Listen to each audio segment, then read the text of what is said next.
We got the lore drop of Marvel Rivals Season 4, and I really want to talk about the Daredevil aspect about this because I'm really excited about Daredevil, and also, I literally know nothing about Angela. Season 4, to me, this is the Daredevil season. I'm going to play Daredevil on day 1 when he does come out on October 10th. I'll be talking about that later. But let's talk about this lore because there's so much to unpack here, especially when it comes to its inspirations. So this version of Daredevil, his story takes place at the end of the Red Fist saga.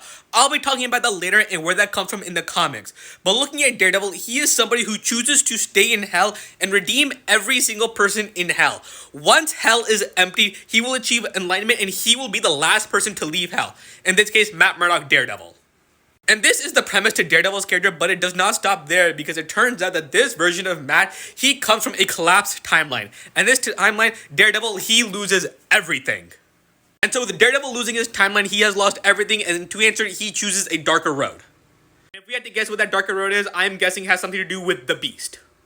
But with that, let's actually talk about the Red Fist saga. So one of Daredevil's enemies is the Hand. And the Hand, they are a supervillain organization that are made up of ninjas, and these ninjas, they have magic powers. One of those powers being that when one of their major members are dead, they can revive them. It's the League of Assassins.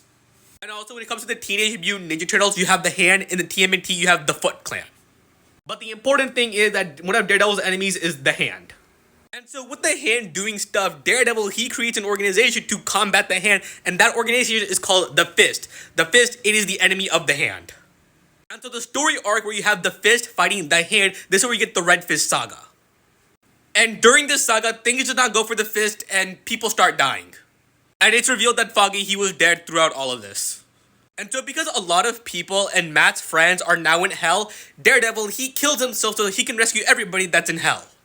And after he kills himself, Daredevil actually does reach hell. And upon reaching hell, Daredevil, he gets a all-white costume.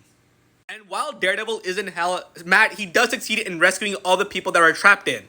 But in order to make sure that all the inhabitants of hell who are there wrongly escape, Matt, he stays behind while the portal to hell does close. And because of this, Daredevil, he is stuck in hell. Also, if you're wondering when Matt is wearing his white costume, he has lightsabers. And that is the inspiration for where Marvel Rivals got the lore on Daredevil for the game. This is Chip Zdarsky's run on Daredevil, and that's the stuff that happens. And then right here, this is where the stories diverge. Here, Matt, he stays in hell, choosing to redeem everybody there. Dude, I am so excited about Daredevil. I want him to come out right now. October 10th, it cannot come soon enough. One of my favorite things about Marvel Rivals is how much NetEase both respects and references the comics. The inspiration for Daredevil's writing in Marvel Rivals comes from a comic that was released relatively recently in around 2020s. Just overall, NetEase, they cooked so hard.